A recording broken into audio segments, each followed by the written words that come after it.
The eviction notice was the only truly white thing in the lab. Taped to the steel door, it was a stark, rectangular void in a world of stainless steel, amber glassware, and the chaotic graffiti of my own calculations scrawled across every available surface. 3 years of my life, my entire fortune, and what was left of my reputation were contained in this rented space in an industrial park south of Seattle, a space masquerading as Agri-Bio Solutions. The lie was as thin as the drywall separating me from the neighboring auto body shop. They fixed dents. I was trying to hammer out the dents in human biology itself. My name was Dr. Ethan Hayes. At 38, I was a pariah in the world of biogenetics, cast out from a cushy corporate gig for unethical lines of inquiry. That was their term for ambition, for genius. They wanted to patent gene therapies that would make hair grow back. I wanted to unlock the blueprint for true regeneration, the dormant code sleeping in our junk DNA, the legacy of our distant salamander-like ancestors. They wanted profit. I wanted to become a god. Now, my last potential investor, a venture capitalist with more money than foresight, had backed out. His email was still glowing on my monitor, a monument to cowardice. The risk profile is simply too high, Ethan. Risk. They didn't understand. The only risk was in not doing it, in letting humanity stagnate, tethered to the slow decay of the flesh. Exhaustion was a physical weight on my shoulders. The air, thick with the hum of the cryogenic freezer and the faint, sterile scent of isopropyl alcohol, felt too heavy to breathe. Empty cans of energy drinks stood in precarious towers next to a stack of empty pizza boxes, a testament to months of sleepless, frantic work. And it had all led to this: an eviction notice and a single, perfect prototype. It sat on my workbench in a sterile tray, a lone hypodermic needle filled with 100 milliliters of shimmering, viscous fluid. It wasn't clear. It had an opalescent quality like oil on water, with fleeting rainbows of color swirling within. Serum 734. The culmination of everything.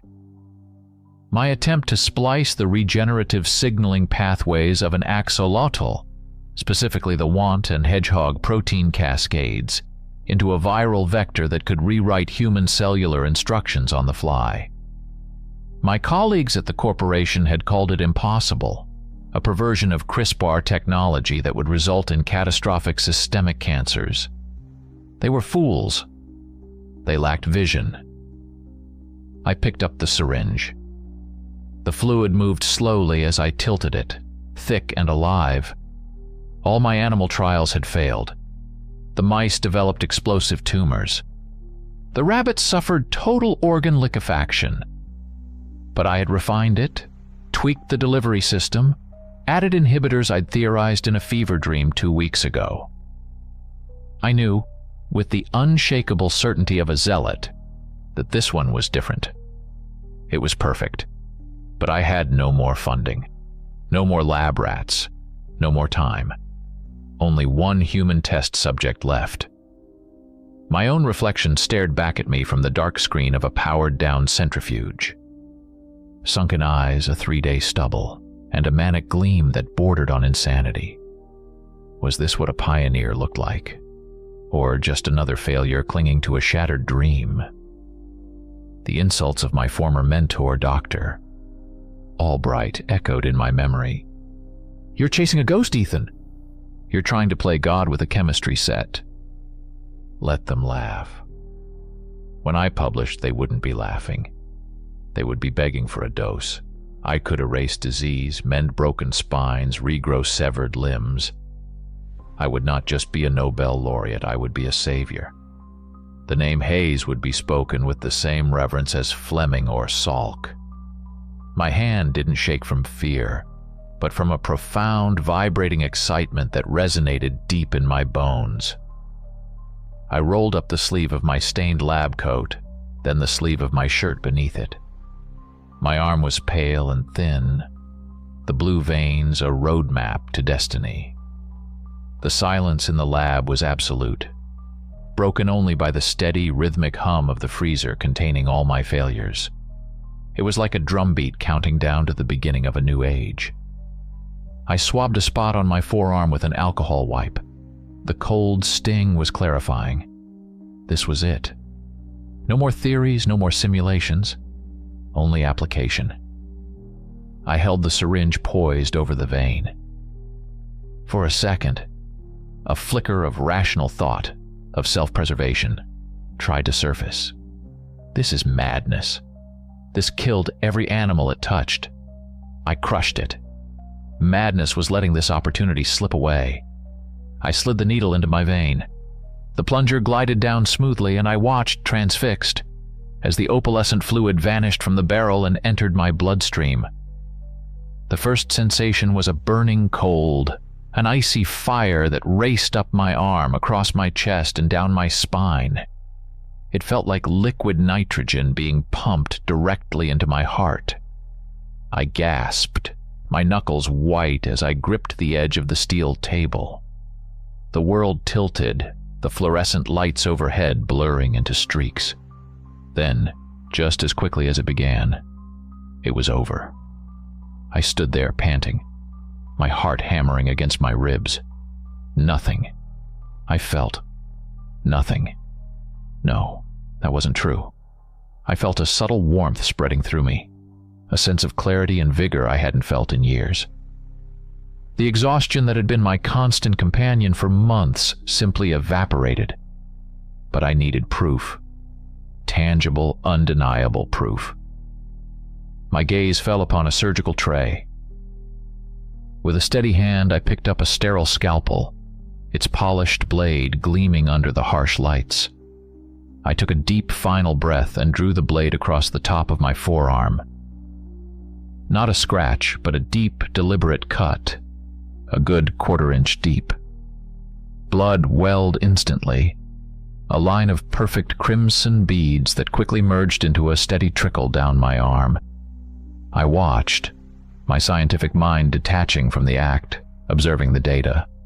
For 3 seconds, it was a normal wound. And then the miracle happened. The bleeding slowed, then stopped. I leaned closer, my breath fogging the air. The edges of the cut seemed to writhe, the skin pulling together with an unnatural speed. It was like watching a film run in reverse. The raw, red tissue beneath knitted itself together, the angry gash shrinking to a thin, pink line. A minute later, even that was gone. There was nothing. No scar, no mark, not even a memory of the wound on my skin. A laugh escaped my lips. It started as a low chuckle and grew into a full-throated, manic roar of triumph that echoed off the cold, sterile surfaces of my laboratory. I had done it. I had stared into the abyss of human limitation and spat in its eye. I was no longer bound by the petty rules of biology. I hadn't just healed myself. I had conquered mortality. The initial euphoria lasted for hours, a high more potent than any drug. I was electric, buzzing with a clean, limitless energy. I paced the confines of my lab not like a caged animal, but like a king surveying his new domain. My mind, once fogged by fatigue, was now a razor. I solved complex equations in my head that would have taken hours on paper. I mapped out the next 10 years of research. I envisioned the accolades, the awe, the world laid at my feet. Serum 734 hadn't just healed me. It had perfected me. But as the sterile dawn light began to filter through the grimy high windows of the warehouse, I noticed other changes, subtler things. The constant, low-frequency hum of the main power transformer on the utility pole outside, a sound I'd long ago tuned out, now throbbed in my ears with the insistence of a headache. The smell of the reagents on the far side of the lab, ammonia, formaldehyde, was no longer a background note but a sharp, invasive stench that made my nostrils burn. The white light of the fluorescent bulbs overhead seemed to flicker at an impossible speed, stabbing at my eyes like tiny needles. My senses were dialed up to an unbearable degree. It was a minor inconvenience, I told myself, a side effect of heightened cellular activity. My brain was simply processing more data than it was used to. It would adapt. I decided to run a full diagnostic on my own blood. I needed to see the changes on a molecular level. I reached for a clean beaker on a high shelf, my movement still quick and full of energy. My fingers fumbled. The glass slipped, and for a moment it seemed to hang in the air, the sound of its impending doom stretching out in slow motion. When it hit the concrete floor, the sound was not a simple crash. It was a physical explosion. A sonic bomb detonated inches from my feet. The shriek of shattering glass tore through my skull, a wave of pure, overwhelming noise. My every nerve ending screamed in protest. An involuntary jolt of adrenaline, pure fight-or-flight terror flooded my system. And then came the pain.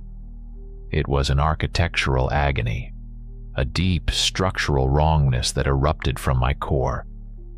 I collapsed, crying out as a sickening crack echoed in the lab. I looked down at my left hand, the one that had dropped the beaker. Before my horrified eyes, the bones in my fingers were bending, twisting backward at the knuckles at an angle that defied anatomy. The skin stretched taut and white over the dislocated joints, threatening to tear. It was a brief, silent tableau of horror that lasted no more than a second. My body was breaking itself from the inside out. Just as suddenly as it began, it was over. With a series of soft, wet pops, the bones snapped back into place. The excruciating pain vanished, leaving only a ghostly ache and the slick, cold sheen of sweat on my face. I was left kneeling on the floor amid the glittering shards of glass, gasping for air, my heart trying to beat its way out of my chest. Fear, cold and absolute, finally pierced my triumphant haze. This wasn't a side effect. This was a critical failure. The scientist in me took over, scrambling for purchase amidst the terror. It was the adrenaline. The sudden, massive surge of it had been the trigger. The serum didn't just activate regeneration. It had armed some ancient vestigial defense mechanism. When threatened, my body wasn't just healing, it was changing. It was trying to build armor, to form weapons, to become something that could survive the perceived threat. The skeletal dislocation. It was a failed, instantaneous adaptation, a biological overreaction of catastrophic proportions. My body was no longer mine. It was a high-strung weapon with a hair trigger, and I was trapped inside it. I spent the next hour trying to calm myself. Meditation, deep breathing exercises. I tried to focus on the logical, on the science. I could reverse this. I could create a counter-agent, an inhibitor for the adrenal response pathway. But even as I tried to think, I could feel the change. My muscles were coiled springs. Every tiny sound, the drip of a faucet, the scuttling of a rat in the walls, sent a fresh jolt of electricity through me. I stumbled to my laptop and opened a new file, titling it Project Prometheus, Post-Administration Observations. My fingers flew across the keyboard, my scientific detachment a thin shield against rising panic. Entry 1, 0716. Subject, self, is experiencing extreme sensory hypersensitivity. Auditory, olfactory, and visual stimuli are magnified to a painful degree. Hypothesis: heightened neural processing speed. Entry 2, 0723. A sudden auditory shock, shattered glassware, triggered an adrenal cascade. This resulted in a spontaneous, violent, and temporary osteological dislocation in the left hand. Pain level, 9 out of 10. Duration, approximately 1.5 seconds. The serum's primary function appears linked to the adrenal system. It's not just a regenerative agent. It's a threat response mechanism. It's evolutionary. My entries became more frantic, more fragmented. It's trying to improve me, but the template is wrong.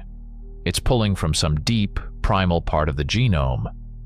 Pre-human. I need to stay calm. Adrenaline is the enemy. Need to synthesize a beta blocker. Number. Too slow. I need a targeted gene inhibitor. Need to design a new sequence. The sunset, plunging the lab into darkness, save for the glow of my monitor. I didn't dare turn on the lights. The flickering was unbearable. I worked, fueled by a terror so profound it eclipsed even my former ambition. I wasn't a god. I was a test animal who had just realized the cage door was locked from the outside. As night deepened, sleep became an impossibility. Every time I closed my eyes, I was bombarded with nightmarish flashes of rending flesh and breaking bone. I felt a hunger that had nothing to do with my stomach, a deep cellular craving for raw energy, for protein, for life. A new fear, colder and sharper than any before, took root. The fear of what I might do if I lost control again. My lab was my sanctuary, but now it felt like a cage I had to reinforce. Using a hammer and a box of long screws I'd used to assemble shelving, I began to secure the main door. I drove screw after screw into the jamb, sealing myself inside. The rhythmic pounding was a comfort, a physical act against an intangible enemy. I was barricading the door not to keep something out, but to keep something in. The trigger wasn't a sound or a sight. It was a flicker, then darkness. The old warehouse wiring, strained by my power-hungry equipment, finally gave out. A short circuit. The lights overhead buzzed violently and died. The hum of the freezer sputtered and went silent. A bank of capacitors on my main sequencing machine, unable to handle the sudden surge and outage, blew with a percussive crack that was louder than a gunshot in the sudden silence. Blue sparks showered the floor. That was all it took. The sound hit my overstimulated nerves like a physical blow. Adrenaline, thick and hot, flooded every cell in my body. This wasn't the jolt from the dropped beaker. This was a tidal wave. There is no language for the pain that followed. It was not the sharp, clean agony of a wound, but the deconstructing horror of a body at war with its own blueprint. Every cell screamed. I felt my bones dissolving, turning to hot jelly, only to be forcibly recast into new, horrifying shapes. I could hear them. A wet, percussive symphony of fractures, snaps, and grinding as my skeleton elongated, thickened, and broke all anatomical rules. My skin couldn't keep up. It tore like wet paper, a searing, ripping sensation that was lost in the greater cacophony of my unmaking. Something sharp like obsidian shards punched through the skin of my back. Vertebrae? Ribs? I couldn't tell.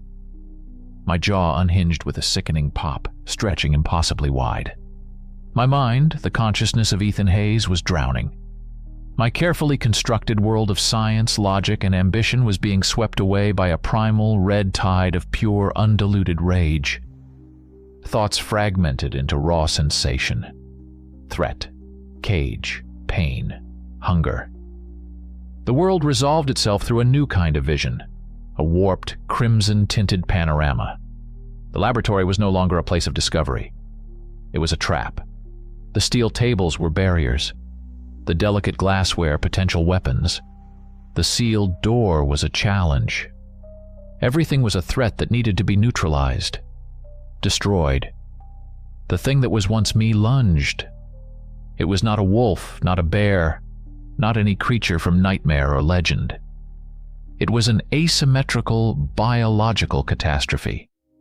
One arm was now longer than the other, ending in thick, blackened talons that were once my fingernails. My spine was a warped, curving horror, forcing me into a low, bestial crouch. Patches of skin hung in tatters, revealing the muscle beneath, which writhed and pulsed, regenerating even as it was exposed to the air. I crashed through the lab with mindless, destructive force. A multi-$1,000 spectrometer was swatted from its table, shattering against the concrete wall. I raked my newly formed claws across the bank of monitors, sending showers of sparks and glass into the air. The cryogenic freezer, containing all my past failures, was a particular object of my rage. I slammed my body against it again and again, the metal denting with sickening shrieks until the door buckled and tore from its hinges. The barricaded main door was the final obstacle. I didn't bother with the handle. I threw my full, monstrous weight against it. The wood splintered. The screws I had so carefully driven in were ripped from the jamb with protests of tearing metal. A second impact, and the door itself exploded outward, torn from its frame. Freedom. The cool, damp night air hit my exposed tissues. Then, nothing. A black void. Consciousness returned slowly, like surfacing from a deep, dark ocean. The first thing I registered was the cold. I was lying on the hard concrete floor of my ruined lab, the night air chilling my bare skin. I was naked. A sticky, cooling liquid covered my body. I pushed myself up, my muscles screaming in protest, feeling a profound, bone-deep exhaustion unlike anything I had ever known. The lab was annihilated. It looked like a bomb had gone off.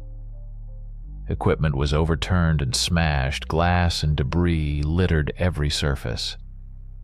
The door to the outside world hung crookedly on one hinge, a gaping wound leading into the darkness.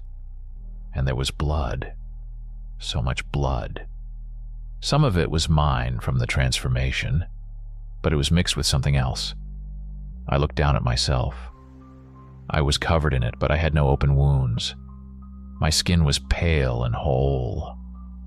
My hands, they were human again. My fingers were the right shape, the right length. But beneath the nails, packed deep into the cuticles, were splinters of wood from the door, and a dark, clotted substance that could only be dried blood. I remembered nothing.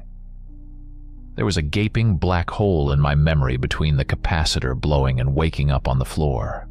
But there were echoes, phantom sensations, the ghost of an unendurable hunger, the exhilarating, terrifying feeling of immense power, and a deep, animalistic horror that still resonated in my soul. I stumbled toward the broken doorway, my legs unsteady. The eviction notice, miraculously, was still taped to the splintered remains of the door, its white paper flapping in the breeze. It felt like a message from another lifetime. The realization hit me with the force of a physical impact. I hadn't lost control. I had been usurped. I, Ethan Hayes, was no longer the sole occupant of this body. I was a passenger, a prisoner in my own flesh. And the other tenant, the monster born from my ambition, had just learned how to pick the lock. It had tasted freedom, and it was hungry. Stepping out of the ruined laboratory was like being born into a world of overwhelming sensation. The cool, damp Washington air, a typical coastal night, carried 1,000 scents I'd never truly registered before. The metallic tang of recent rain on asphalt, the sweet, cloying rot of garbage from a nearby dumpster, the acrid bite of diesel exhaust hanging in the air from a passing truck on the interstate a half-mile away. Each smell was a story, sharp and distinct. Each sound was a piercing note in a terrifying symphony. The buzz of a distant security light, the frantic skittering of a rat beneath a pallet, the mournful cry of a train horn miles away. My brain, unable to filter the deluge of information, felt like it was on fire. I was a wreck, a naked, shivering figure covered in drying blood and filth, staggering through the deserted industrial park. My rational mind screamed at me to find shelter, to hide, to think. But the instinct that now coiled in my gut had a simpler, more urgent command. Move. That's when I saw him. A night watchman, maybe 50, with a paunch straining the fabric of his cheap uniform. He was doing his rounds, flashlight beam cutting a lazy path across the corrugated steel walls of the warehouses. He was whistling a cheerful off-key tune that grated on my raw nerves. He saw me. His whistling stopped abruptly. The flashlight beam snapped toward me, pinning me in its bright, merciless glare. "Hey, you!" he called out, his voice a mixture of authority and surprise. "What the hell are you doing out here? Are you okay?" He took a step toward me. His other hand went to the holstered pistol on his belt. It wasn't an aggressive move, just cautious, precautionary. But my body didn't see caution. It saw a threat. My heart hammered against my ribs, a frantic trapped bird. Adrenaline surged. No, not again, please. There was no agonizing, full transformation this time. It was instantaneous, a lightning-fast weaponization. I didn't see it happen. I didn't feel the change. One moment I was 50 feet away, frozen in the flashlight beam, the human part of my brain screaming in silent terror. The next, I was standing over him. The world snapped back into focus. The flashlight lay on the ground, its beam pointing at a brick wall. The guard was on his back, his eyes wide with a final, uncomprehending shock. There was a gaping wound in his throat. And my mouth was filled with the hot, coppery taste of blood. A guttural sob tore from my lungs. The human part of me, the part that was Ethan Hayes, recoiled in utter revulsion. I spat the blood onto the asphalt, my body convulsing. I killed him. Oh God, I killed him. But the other part, the beast, was satiated. The gnawing cellular hunger that had been a low thrum of agony in my belly was quiet now. The energy coursing through me was no longer frantic and painful. It was a smooth, powerful hum. My body felt strong, efficient, complete. This realization was more terrifying than the murder itself. This wasn't just a monster that took over. It was a predator, and it had just fed. The distant wail of a siren cut through the night. Someone must have heard the commotion. A camera? An automatic alarm? It didn't matter. They were coming. Primal, instinctual fear overrode my horror and guilt. Run. Survive. I didn't think about where to go. My body just knew. I launched myself into the darkness, away from the approaching sound. The world became a blur of motion. My legs pumped with tireless, inhuman strength. I reached a 10-foot chain-link fence topped with barbed wire that separated the industrial park from a set of railroad tracks. I didn't slow down. I leaped, clearing the entire fence in a single, fluid arc, landing on the other side as silently as a cat. My feet barely made a sound on the gravel bed of the tracks. I could hear the police cruiser now, its tires squealing as it turned into the complex I had just fled. I scrambled up a steep embankment and found myself in a maze of darkened warehouses and loading docks. I moved across the rooftops, a silent shadow against the perpetually overcast sky. Below me, the police car sped past, its searchlight sweeping across brick walls and sealed bay doors, completely oblivious to the thing watching from above. I ran for what felt like miles, my new senses guiding me through the labyrinthine back alleys and forgotten corners of the city's industrial gut. Finally, the adrenaline began to recede. Exhaustion, deep and profound, set in. I needed a place to hide, a place to fall apart.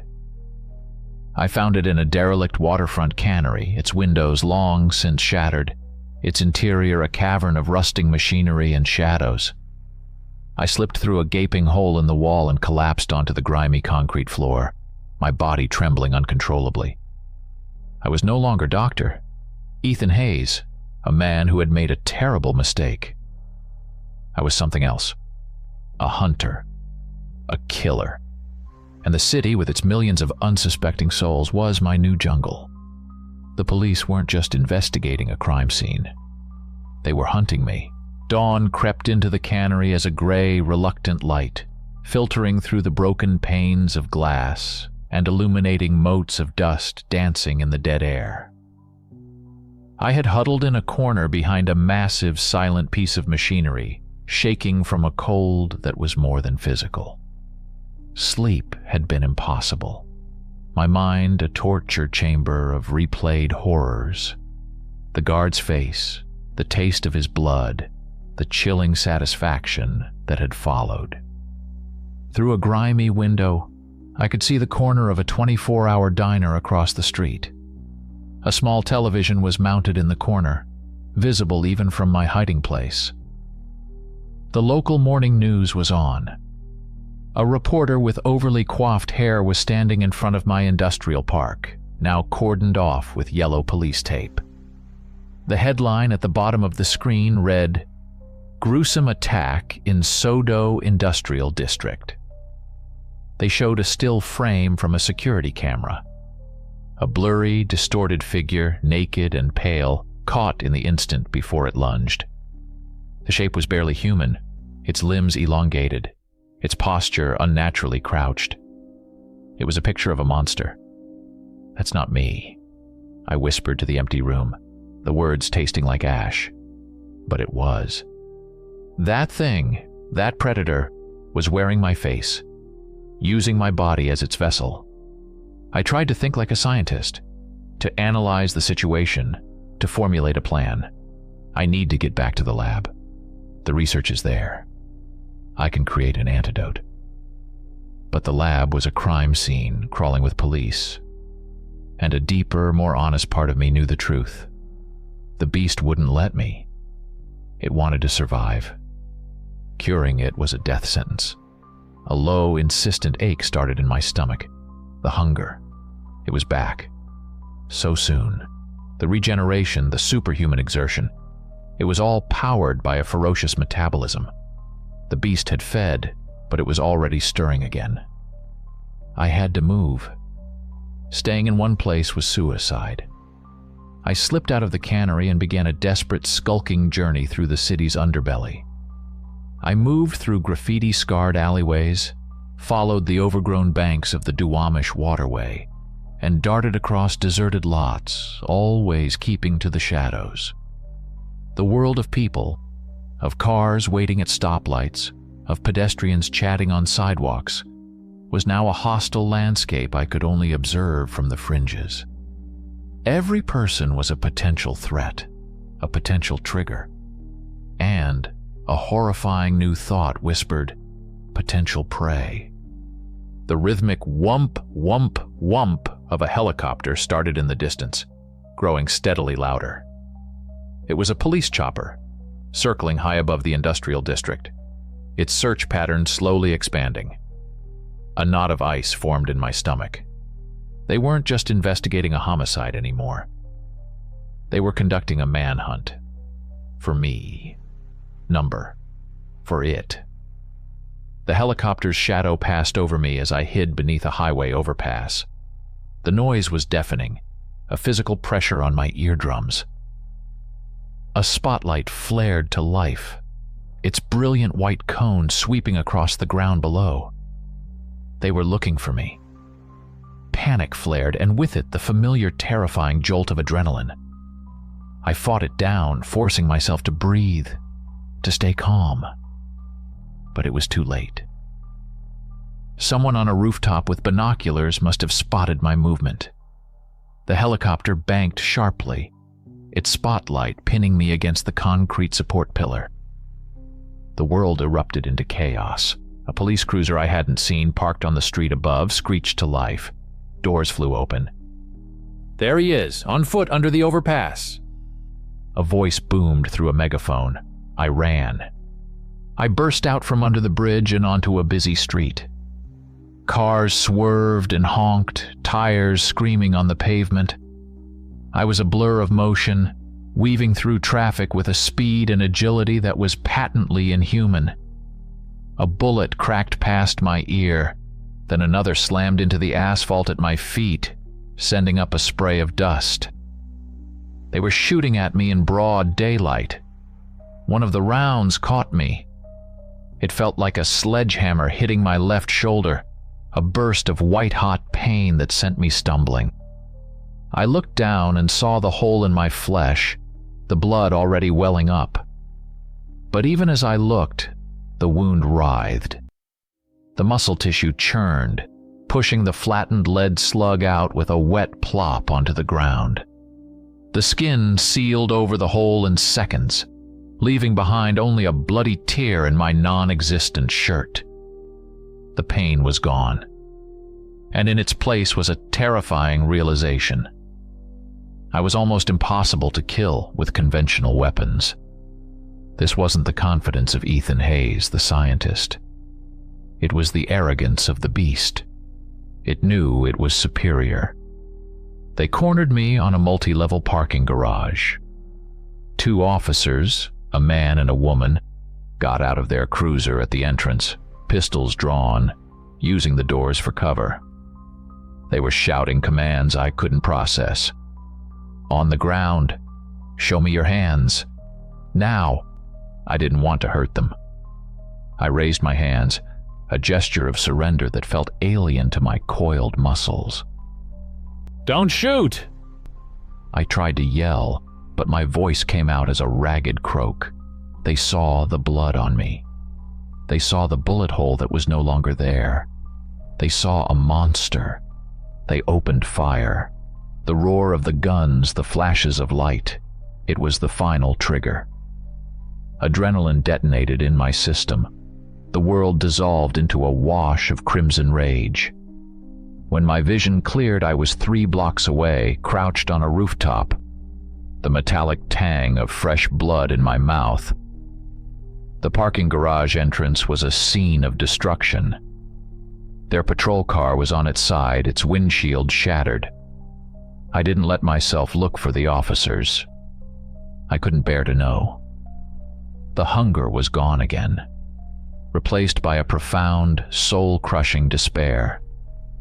Every attempt I made to cling to my humanity only resulted in more death, feeding the very monster I was trying to fight. The chase had taken a brutal toll. Each bullet wound, each frantic sprint, each moment of accelerated healing had burned through my energy reserves like a furnace. The hunger that returned was no longer a dull ache. It was a ravenous, clawing void that consumed all thought. I was operating on instinct, a wounded animal seeking a safe place to recover. My flight from the city center had pushed me east, toward the sprawling suburbs that climbed the hills overlooking Lake Washington. Here the concrete and steel gave way to manicured lawns and quiet, tree-lined streets. Through a haze of pain and exhaustion, I saw it. A 2-story craftsman house, isolated from its neighbors by a thick stand of fir trees. Lights glowed warmly in the downstairs windows. It radiated an aura of safety, of warmth, of food. The primitive part of my brain, the part that was now firmly in control, saw it as the perfect lair. There was no stealth, no subtlety. I crashed through the dense hedge marking the property line and sprinted across the damp lawn of the backyard. The glass of a sliding patio door stood between me and the warmth inside. I didn't even break stride. I lowered my shoulder and hit it with my full weight. The tempered glass exploded inward with a deafening roar, showering the clean, carpeted floor with glittering shards. I stumbled into a living room, a wild, ragged thing covered in dirt, blood, and the debris of my desperate flight. The scene inside was one of perfect domestic tranquility, now shattered. A family. A father, a mother, and a little girl no older than 6, all sat on a large sectional sofa, their faces illuminated by the flickering blue light of a cartoon on the television. Popcorn was spilled on the floor. For a frozen second, nobody moved. They stared at me, their faces masks of disbelief quickly crumbling into pure terror. The beast inside me saw only one thing: prey. Easy prey. The hunger screamed a deafening one-word command: eat. The father, reacting on pure instinct, scrambled to his feet, placing himself between me and his wife and daughter. He was tall but soft, a man who worked in an office, not with his hands. He was no threat. He was just food, trying to protect other food. I took a step forward, a low growl rumbling in my chest. The mother snatched the child, pulling her close and shielding her face. The father held his ground, trembling but resolute. "Get out," he stammered. "Get out of my house." My muscles tensed for the lunge. The world was narrowing to a tunnel, with the man's terrified face at the end of it. But then the little girl peeked out from behind her mother's arm. She wasn't screaming. She wasn't crying. She was just staring at me, her eyes wide and dark with a fear so pure and profound it was almost silent. And in that gaze, something shattered the red haze. A memory, unbidden and shockingly vivid, exploded in my mind. Not a thought, but a fully formed sensory experience. The smell of birthday cake and cheap party hats. The sound of children's laughter. My niece, Lily, on her 6th birthday, looking up at me with that same wide-eyed, trusting expression as I handed her a brightly wrapped gift. "Uncle Ethan," her voice echoed in my head, a phantom from a life that was no longer mine. The two images, the terrified girl in front of me and the memory of my laughing niece, superimposed, creating a cognitive dissonance so violent it felt like a physical blow. The beast's single-minded lust for slaughter faltered. It was confused. This small, fragile creature was triggering a response that wasn't hunger or aggression. It was something else. Protective? The conflict inside me was a war. The hunger roared in protest, demanding release. But the ghost of Ethan Hayes, awakened by the memory of a child's love, fought back with a strength I didn't know it still possessed. A sound tore from my throat, but it wasn't a growl of aggression. It was a guttural, agonized roar of despair, of confusion, of a man trapped in a monster's skin. It was the sound of my own soul breaking. I spun around, lashing out blindly. My hand caught a floor lamp, sending it crashing into the wall. Then I launched myself back out through the shattered patio door, heedless of the glass that sliced at my skin, wounds that were already closing as I fled back into the cold, dark night. I'd left them alive. It was the last and perhaps the only truly human act I had left in me. And I knew with chilling certainty that it would cost me everything. My flight from the house on the hill was born of shame and confusion, but it was also loud and clumsy. The sound of the breaking glass, the family's inevitable, terrified 911 call. I had just painted a giant target on my back. The distant harmony of sirens began almost immediately, converging on this quiet suburban neighborhood from all directions. I had run from the city's core only to trap myself in a maze of cul-de-sacs and picket fences. They were closing in. I could hear their radios, the slamming of car doors. I was boxed in. Panic set my heart racing. but I fought to keep the adrenaline from boiling over. Another transformation here in the open would be the end. I saw a dark, two-story house ahead, a for sale sign planted in its overgrown lawn. It was empty, a temporary refuge.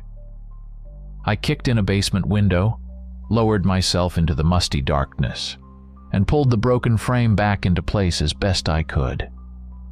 I was in a tomb, but at least it was a hidden one. For a few minutes, there was only the sound of my own ragged breathing and the thumping of my heart. Then, the sounds from outside grew more organized. The sirens died, replaced by the low rumble of heavy engines. I peered through a sliver in the grimy basement window. Armored vans, not police cruisers. Men in black tactical gear were disembarking, forming a perimeter. They carried M4 carbines, not pistols. This was SWAT.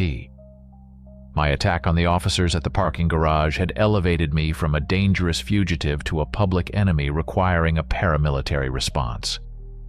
There would be no negotiations. Their only objective was my neutralization. The perspective of Ethan Hayes was almost gone now, buried under layers of instinct and trauma. What was left was the tactical awareness of the beast. Hunters. Many hunters. They have surrounded the lair. Defend the territory. Survive. The assault began without warning. Canisters crashed through the upstairs windows, hissing as they filled the empty house with thick white smoke. Tear gas. For a normal human, it would be incapacitating. For my hypersensitive lungs and eyes, it was pure agony. It felt like breathing fire and ground glass. But the pain did not weaken me. It fed the rage. It stoked the furnace of the transformation. My body contorted, the now familiar symphony of snapping bones and tearing skin echoing in the enclosed space of the basement. This time, fueled by pain and fury, the change was faster, more efficient. The front door splintered open upstairs. "Breach! Breach! Breach! Go!" I heard their heavy boots on the hardwood floor above me. They were moving in a tight, disciplined formation, clearing the ground floor room by room. I remained in the darkness of the basement, a coiled spring of monstrous potential, listening to their movements, their radio chatter. "Clear! Clear! Stairs to the basement are here. Halligan Tool." The door at the top of the basement stairs exploded inward. A team of 4 operators started down, flashlights mounted on their rifles cutting bright, disciplined cones through the darkness and the lingering gas. I attacked from the shadows. I was a blur of motion they were not trained for. I hit the point man before he even saw me, a single devastating blow that sent him flying back up the stairs into his comrades. His rifle clattered down the wooden steps. They opened fire, the contained space of the basement amplifying the rifle reports into a deafening continuous roar. Muzzle flashes strobed, illuminating a nightmare. A twisting, asymmetrical horror of claws and distended limbs. Their bullets tore through me, but the impacts were meaningless. The pain was just another stimulus. The wounds closed around the 5.56 millimeter rounds as quickly as they were made, the flesh smoking as it regenerated. I used the environment, scrambling up the walls like a huge, deformed spider, clinging to the low ceiling joists. I dropped onto another operator from above, the impact driving him to the floor. There was a wet crunch, a scream cut short. "Contact!" I repeat. "Contact! It's in the walls! It's on the ceiling!" Someone yelled into his radio, his voice strained with panic and disbelief. They were trained to fight men. They understood angles, cover, and suppressive fire. They did not understand this. I was chaos. I was an animal. I broke through a plaster wall into the adjoining laundry room, flanked them, and burst out behind their position. More screams, more gunfire, wild and undirected. Their leader, a sergeant I could hear trying to direct the chaos from outside, his voice a calm, authoritative presence on their radios, was struggling to comprehend the situation reports. "What do you mean it won't go down? Use your slugs, aim for the head." But I had no central nervous system they could easily target anymore. My body was a decentralized, regenerating weapon. They were fighting a creature from a biological rulebook they had never read. The house became a slaughterhouse, the sounds of disciplined combat dissolving into screams, gunfire, and the wet, brutal sounds of my work. The initial chaotic assault in the basement had bought me time but cost the SWAT team dearly. The surviving operators from the entry team had fallen back, dragging their wounded, their radio transmissions now a frantic litany of shock and disbelief. "Sergeant, this thing, it just won't die. We're putting round center mass and it's not even flinching." From my vantage point on the second floor, peering through a shattered window, I watched them regroup behind their armored van. Sergeant Miller, a man with a square jaw and grim, determined eyes, was coordinating a new strategy. They understood now. Brute force from a close distance was suicide. They were switching to a siege mentality. But the beast within me, and what was left of Ethan Hayes' analytical mind, both understood a critical truth. This couldn't last. The regeneration was miraculous, but it wasn't magic. It consumed energy at an astonishing rate. Each bullet I healed, each superhuman burst of speed, was draining my reserves. The hunger was returning, a deep, gnawing weakness that threatened to cripple me. If I stayed here, they would eventually find a way to destroy me. A bigger gun, an incendiary weapon, or I would simply collapse from metabolic exhaustion. I had to get out. I had to get to the wild. My heightened senses scanned the perimeter, searching for a weak point. The front and sides of the house were crawling with officers. But the backyard was a wide, empty lawn that ended at the edge of a deep, wooded ravine. A sliver of true wilderness cutting through the suburbs. If I could make it to those trees, I could disappear. That was the escape route. They didn't give me time to plan further. A new command crackled over their radios, and the world outside the house erupted in a wall of fire and noise. Every officer in the perimeter opened up simultaneously, pouring a continuous, deafening barrage of gunfire into the two-story structure. It wasn't aimed fire, it was suppressive. They were trying to pin me down, to shred my cover, to keep me from moving while they prepared their next move. The bullets tore through the thin wooden walls as if they were paper. Drywall exploded into dust. Wood splintered. Glass rained down. I flattened myself to the floor as the air around me became a hornet's nest of supersonic lead. The sheer volume of impacts was staggering.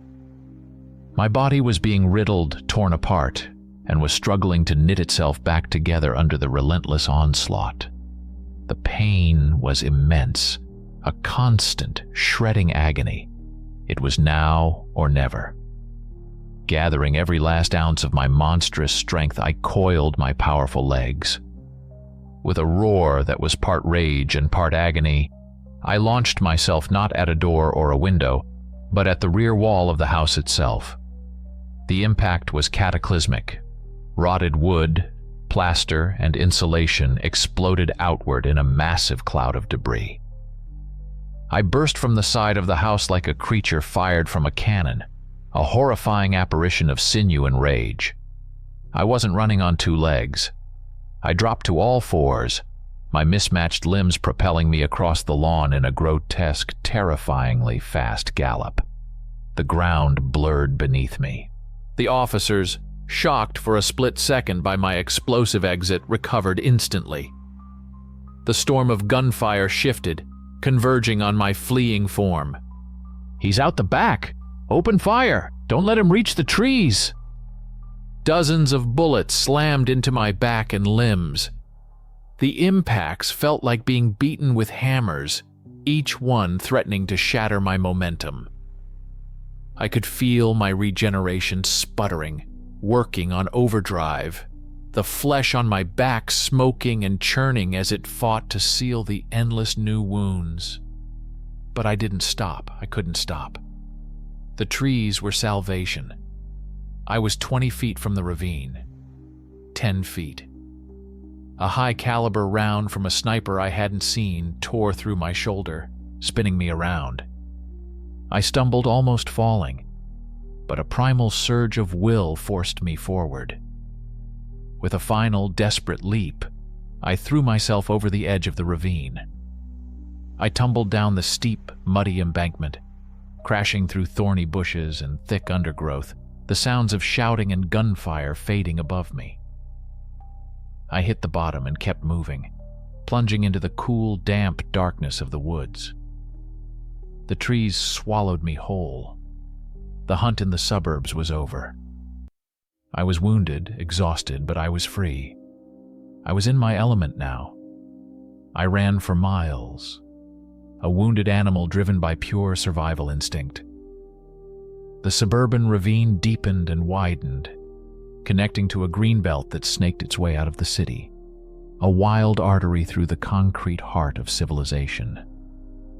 I followed the creek at the bottom of it, the cold water soothing my battered body. The sounds of the city, the sirens, the gunfire, the helicopters, slowly faded behind me, replaced by the whisper of wind in the Douglas firs and the chirping of unseen insects. Here, in the deep primordial quiet of the Pacific Northwest forest, the beast began to recede. The rage and terror that had fueled it were dampened by the overwhelming peace of the natural world.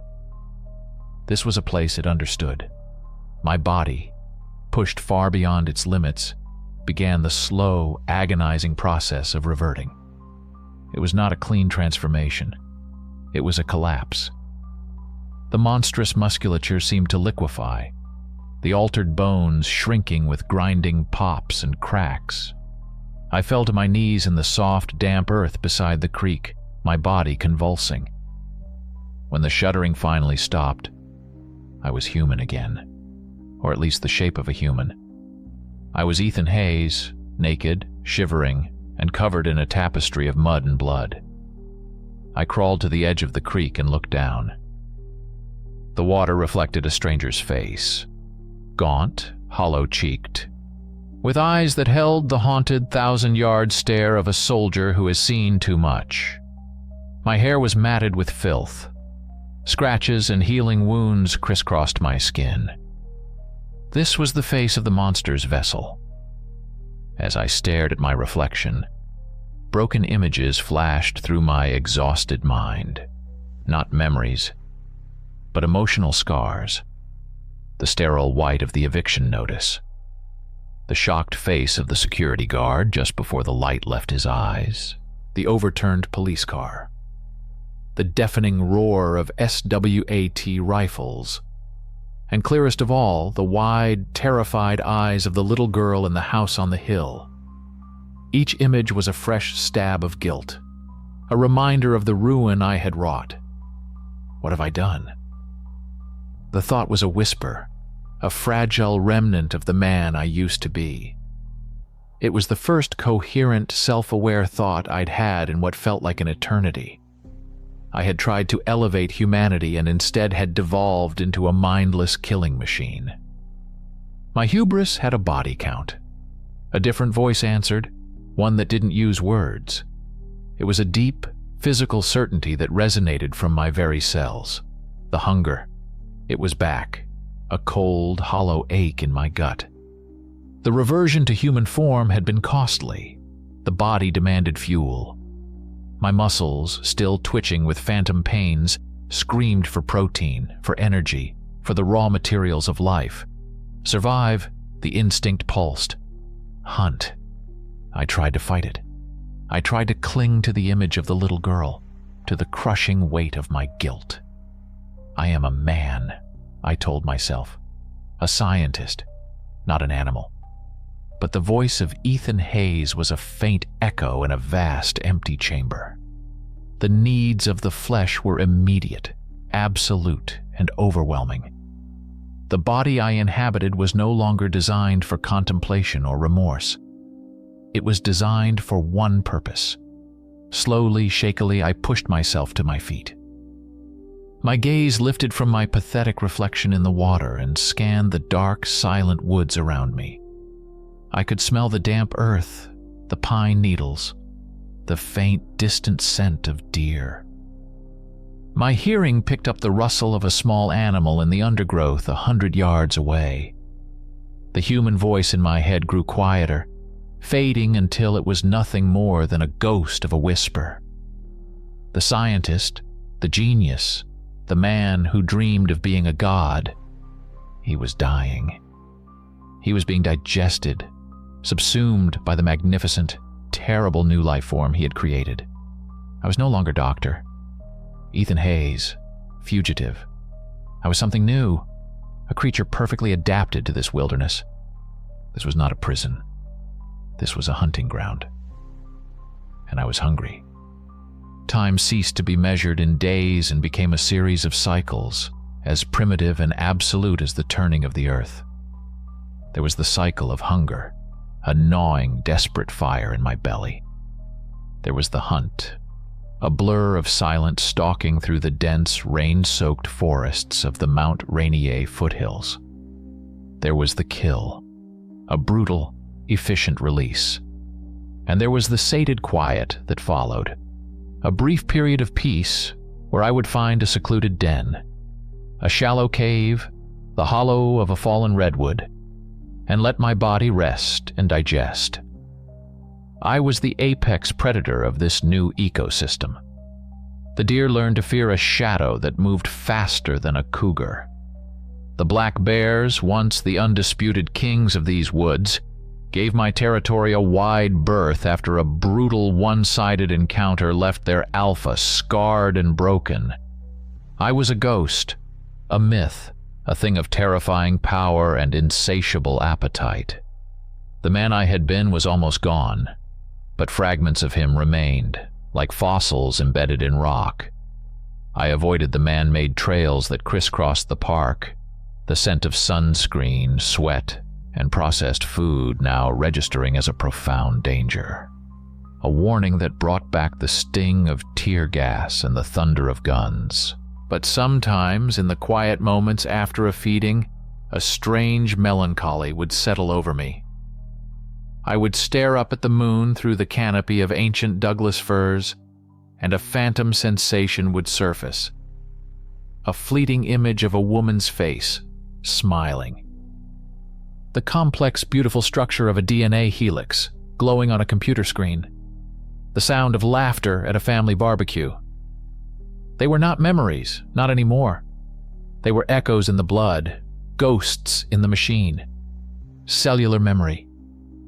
The faint, persistent whispers of the life I had destroyed, a life that the creature I now was could not comprehend, but whose absence left a strange, hollow ache.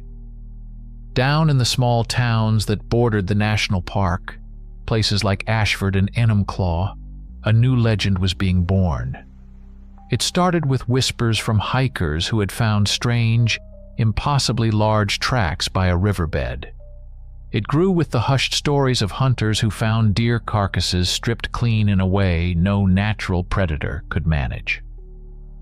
Then, people started to go missing. A lone backpacker here, a couple who strayed from the trail there. They became statistics, cautionary tales about the dangers of the wilderness, but the locals knew better.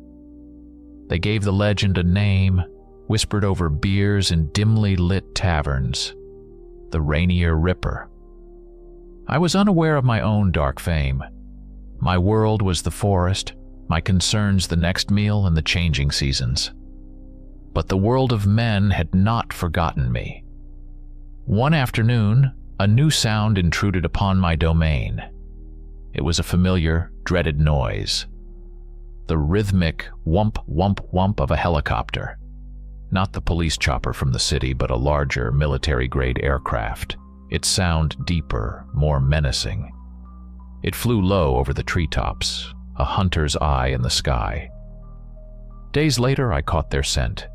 A group of them, more than a dozen. They smelled of sweat, gun oil, and sterile determination. They were not police.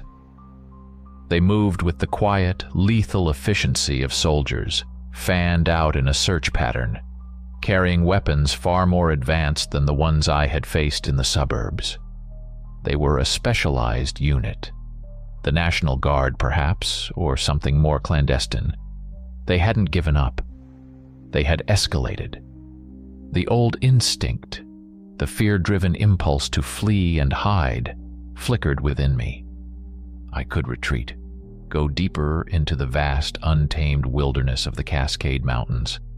I could disappear for years. But this time, something was different. Fear was replaced by a cold, possessive rage. This was my territory now. This was my home. These men, these hunters, were intruders.